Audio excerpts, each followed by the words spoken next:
மாய கல்லூரி. கார்த்திக் புதிய கல்லூரியில் சேர்ந்த முதல் நாளே அந்த இடத்தில் ஏதோ தனி நிறைவு இல்லை என்பதை உணர்ந்தான். மாணவர்கள் அனைவரும் அமைதியாக இருந்தனர். கூடுதல் வேளையில் யாரும் ஈடுபடுவதில்லை. விசித்திரமாக இரவு 8 மணிக்கு பிறகு கல்லூரி முழுவதும் மௌனம் நிலவியது. ஒரு நாள் இரவில் தனது வகுப்பறையில் கார்த்திக் தேடியது யாரும் எதிர்பாராத ஒரு புத்தகம். மறைந்த தரவுகள். அதில் கல்லூரி மாணவர்களின் புகைப்படங்கள் இருந்தன.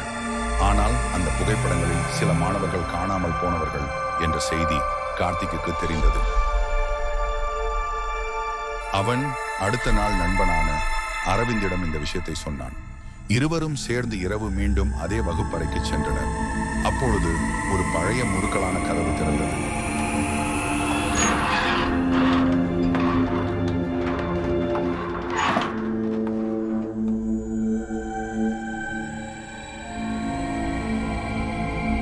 அது கீழே ஒரு ரகசிய இடத்திற்கு செல்லும் வழியாக இருந்தது.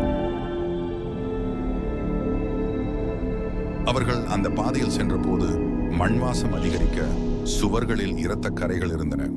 அவர்கள் கீழே சென்றபோது ஒரு பெரிய அறையை கண்டனர். அங்கு மாணவர்களின் பெயர்கள் சுவரில் எழுதப்பட்டிருந்தன.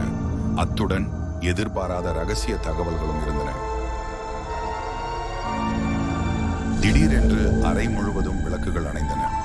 ஓசை இல்லாத இருட்டில், நீங்கள் என்னை கண்டுபிடித்தீர்கள், ஆனால் கல்லூரியிலிருந்து வாழ்ந்து வெளியேற முடியாது என்ற குரல் கேட்டது.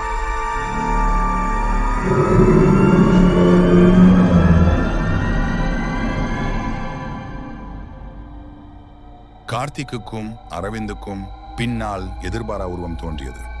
அங்கிருந்தது ஒரு சிக்கலான கதையின் ஆரம்பம். அந்த இரவு அவர்கள் வெளியே வந்தார்களா, அல்லது அவர்கள் கல்லூரியின் இன்னொரு மறைந்த வரலாற்றின் பாகமாக மாறினார்களா?